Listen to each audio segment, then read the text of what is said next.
এটা আল্লাহ পাকের কাছে যাওয়া হবে প্রত্যেকটা নারাই তাকবীর লাগাতে যদি নারাই তাকবীর যে যে অবস্থা আছেন বসে পড়ুন রাস্তা থেকে ছেড়ে দিন রাস্তার দিক থেকে বেরিয়ে চলে আসুন ভিতরে বসার জায়গা আছে ভিতরে বসে পড়ুন আর আমাদের প্রত্যেক ভাই চট্টগ্রামে নিচ্ছে চট্টগ্রামে নিশ্চয় দেওয়া হবে যে যে অবস্থা আছে অন্তত আজকের এই এসডি3 হসপিটালে দুপুরটা ঘুরে এবং মাটি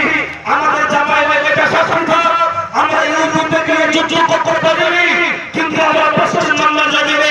ভাঙা করা ভদ্রপুর হসপিটালে বসে শিক্ষা সিস্টেমের বিরুদ্ধে যুদ্ধ করছে না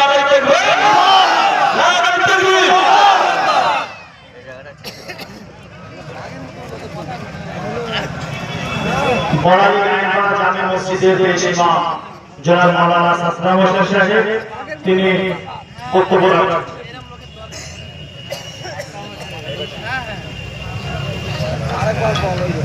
السلام عليكم ورحمة الله وبركاته نحمده ونصلي على رسوله الكريم أما بعد فأعوذ بالله من الشيطان الرجيم